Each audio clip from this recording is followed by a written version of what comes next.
दोस्तों, voice of MP में आपका स्वागत है और मैं हूं अब्दुल अली ईरानी। नीमच के मास्टर प्लान को लेकर लगातार चर्चाओं का माहौल गर्म होता जा रहा है। लोग मास्टर प्लान को लेकर सवाल पूछने लगे हैं कि नीमच का मास्टर प्लान क्यों लागू नहीं हुआ और नीमच के मास्टर प्लान यदि लागू हो जाता तो नीमच शहर किस प्रकार से विकास करता। मास्टर प्लान को लेकर लोग बहुत ज़्यादा गहराई से विचार करने लगे हैं। आइए इस विषय में बात करते हैं डॉक्टर संपत स्वरूप जाजू, पूर्व विधायक नीमच से। उनका मास्टर प्लान को लेकर क्या विचार है?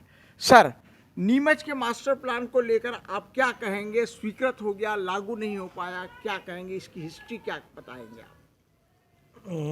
अब्दुल भाई, सबसे पहले तो मैं वॉइस ऑफ एमपी को धन्यवाद देना चाहता हूं कि उनने इस नीमच शहर की के विकास के लिए, विकास को कैसे गति दी जा सकती है उसके लिए और अन्य स्थानीय मुद्दों के अंदर सबसे बड़ी पहल मास्टर प्लान के लिए की। उसके लिए बधाई के पात्र हैं आप।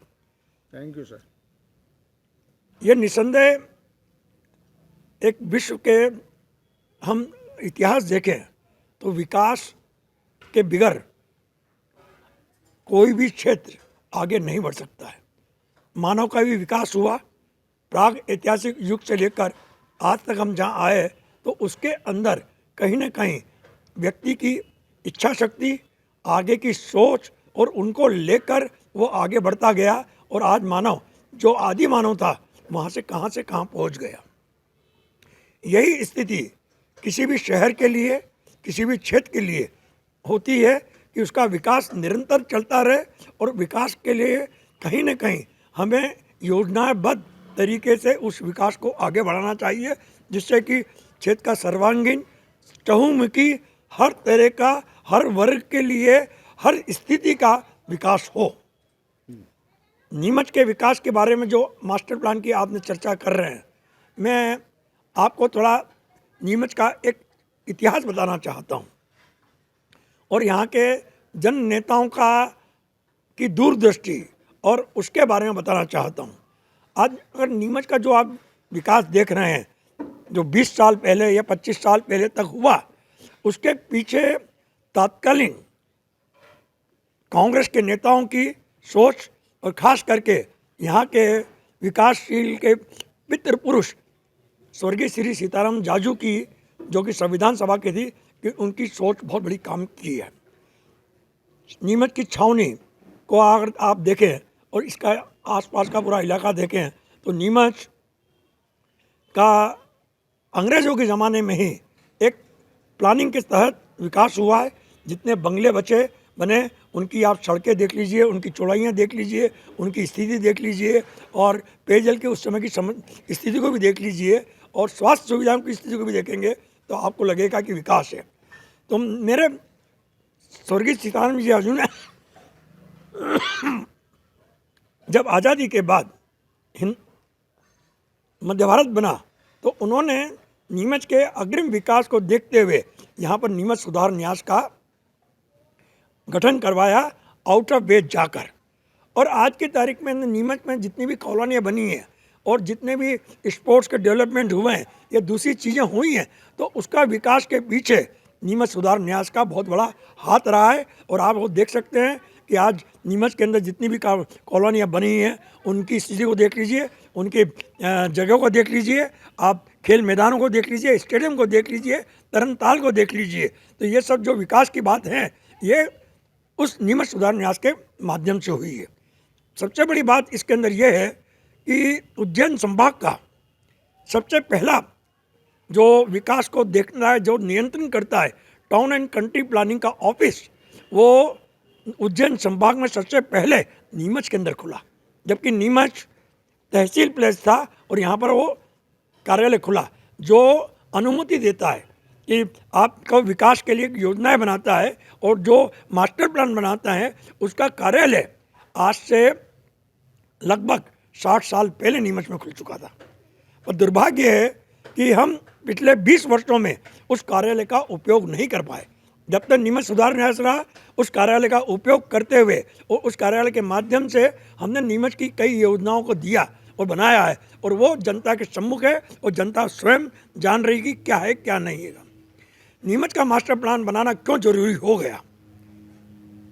वर्ष जब 90 तक या 91 तक 90 तक कांग्रेस की सरकार थी और टीआई नीमच सुधार न्यास पर आम जनता का आदमी बैठा हुआ था और उनने विकास को गति दी। पर 90 के बाद जब चुनाव हुआ, भारतीय जनता पार्टी की सरकार बनी, टीआईटी पर कब्जा हुआ और टीआईटी में जिस तरह से अवैध कार्य किए गए और अवैध कार्यों को देखते हुए जिस तरह की वो हुई बंदरबाट जमीनों की, उसको देखने के बाद जब कांग्रेस की सरकार आई तो नीमच सुधार न्यास भंग कर दिया गया। भंग होने के बाद नीमच का विकास एक तरह से देखा जाए तो जो सिस्टमिक विकास होना चाहिए, जो एक तरीके से विकास होना चाहिए, वो विकास रुक गया। होना ये था कि अगर नीमच सुधार न्यास भंग हो गया है तो उसके बाद में नीमच विकास प्राधिकरण बनाया जाना था, जो पर उसके लिए चाहिए थी दृढ़ इच्छा शक्ति। और वो दृढ़ इच्छा शक्ति हमारे जनप्रतिनिधियों में पिछले 20 साल से तो दूर दूर तक नहीं थी। और न देखी है कि वो नीमच विकास प्राधिकरण के लिए कोई बात भी करते। अभी एक अच्छा मौका मिला था, मुख्यमंत्री जी आए थे, उसके सम्मुख अगर नीमच विकास प्राधिकरण की बात करते तो नीमच के विकास को एक बहुत बड़ी गति के लिए मुख्यमंत्री की घोषणा हो सकती थी। परंतु दुर्भाग्य कि हमारे क्षेत्र के चाहे सांसद हों चाहे विधायक हों, उनके पास ये सोच ही नहीं थी, उनके पास दूरदृष्टि नहीं थी। तो जब नीमच सुधार न्यास भंग हो गया तो हम लोगों ने सोचा, कांग्रेस के लोगों ने, कि नीमच के विकास के लिए नीमच का मास्टर प्लान होना जरूरी है। और चर्चा की गई। उस समय जब मास्टर प्लान की चर्चा हुई तो तत्कालीन विधायक भाई नंदकिशोर जी पटेल ने बाकायदा उस समय के मंत्री से और माननीय मुख्यमंत्री दिग्विजय सिंह से चर्चा की। और चर्चा करने के बाद नीमच के जो प्रभारी मंत्री थे सुभाष जी सोरठिया, उन्होंने मास्टर प्लान के लिए एक कमेटी बना दी।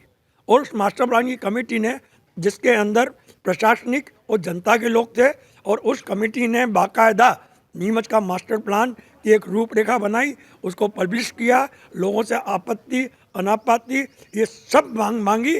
और मांगने के बाद इतना त्वरित काम हुआ कि समय सीमा के अंदर वो मास्टर प्लान 2002 के अंदर स्वीकृत हो गया। 2002 में मास्टर प्लान स्वीकृत हो गया, उसके बाद एक और बार स्वीकृत हुआ, 2 बार स्वीकृत हो गया, तीसरी बार भी प्रस्ताव तैयार है। अगर इतिहास की बात करें तो पिछले 20 साल बीजेपी सत्ता में है, एमएलए बीजेपी का है, नगर पालिका में ज़रूर अध्यक्ष कांग्रेस और भारतीय जनता पार्टी के लिए, लेकिन बहुमत भारतीय जनता पार्टी का रहा। देखिए, आपसे मैंने कहा कि जिनका ध्येय विकास के लिए होता है वो चुनाव की परवाह नहीं करते, पर जिनका ध्येय केवल हम एन कैन प्रकरण चुनाव जीते, वो विकास की तरफ ध्यान देते नहीं। नीमच के साथ स्थिति यही है कि हमें सत्ता चाहिए पर क्षेत्र का विकास हो, इसके बारे में हमारे जनप्रतिनिधियों ने कभी नहीं सोचा। और उसका ही परिणाम है कि नीमच का मास्टर प्लान 2 बार स्वीकृत होने के बाद भी क्रियान्वयन जमीन पे इसलिए नहीं हुआ क्योंकि उसका स्पष्ट कारण कि कहीं न कहीं उनके व्यक्तिगत स्वार्थ, व्यक्तिगत लालच, व्यक्तिगत कारणों से उन्होंने स्वीकृत मास्टर प्लान को भी लागू करने का कभी प्रयास नहीं किया और उसमें अवरोध पैदा किए गए। सर, मेरा ये प्रश्न है कि यदि नीमच का मास्टर प्लान लागू हो जाए तो नीमच की तस्वीर क्या होगी? नीमच, लोगों के सपनों का नीमच कैसा होगा? देखिए, मास्टर प्लान लागू हो जाए और क्या सपनों का होगा ये और कैसा चाहते हैं, मेरी तो एक उम्र हो चुकी है। आप आज के युवा से पूछिए जो नीमच के बाहर पढ़ता है, जो नीमच के बाहर नौकरी करता है, वो अपने 20 साल के इस कार्यकाल को गाली बकता है कि हमारे नीमच शहर को क्या दिया जो आज हमें अपना वतन छोड़कर आज हम यहाँ पर नौकरी कर रहे हैं, अपने माँ बाप से दूर हो गए हैं और माँ बाप और बच्चों को पढ़ाई करने के लिए बाहर जाना पड़ता है, कोटा जाना पड़ता है, दूसरी जगह इंदौर जाना पड़ता है, उदयपुर जाना पड़ता है। तो वो इसका कारण स्पष्ट है कि अगर मास्टर प्लान लागू होता तो चहुमुखी विकास होता। हर क्षेत्र के लिए मास्टर प्लान के अंदर कोई न कोई जगह रोकी जाती, और उस व्यवस्था को आगे बढ़ाया जाता, चाहे वो स्वास्थ्य संबंधी हो, चाहे रहवासी संबंधी हो, चाहे शिक्षा संबंधी हो, चाहे इंटरटेनमेंट संबंधी हो, चाहे आपका स्पोर्ट्स संबंधी हो। यह विकास की गति को जो देने के लिए और इसको नियंत्रित करके आगे बढ़ाने के लिए मास्टर प्लान लागू होना बहुत ज़रूरी है। सर, आपने एक बढ़िया बात कही कि पूर्व जनप्रतिनिधियाँ जो थे, डॉक्टर जाजू साहब जो थे, उनकी सीताराम जी जाजू साहब जो थे, उनकी जो दूरदृष्टि थी सर, उसकी वजह से जो विकास हुआ, या उनके समय के जो नेता थे उस समय का जो दूरदृष्टि रहा उसकी वजह से विकास हुआ। आज के नेताओं में इच्छा शक्ति के साथ साथ क्या आप ऐसा भी समझ पा रहे हैं कि विज़न की कमी है? देखिए, विज़न की कमी के कारण ही तो इच्छा शक्ति नहीं है। अगर आदमी के पास कोई विज़न होता है, उसके बाद टारगेट होता है कि मेरे को ये करवाना है, तो वो निश्चित रूप से उसके लिए हर तरह के प्रयास किए जाते हैं।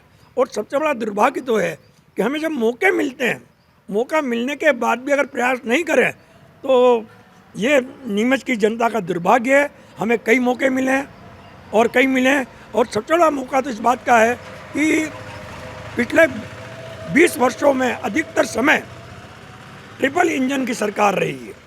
ट्रिपल इंजन का मतलब सीधा था कि नगर पालिका से लेकर दिल्ली तक नीमच से भारतीय जनता पार्टी की एक तरफा सरकार रही है, परंतु उसका उपयोग योजनाओं के बाद भी हम नीमच शहर के लिए नहीं कर पाए।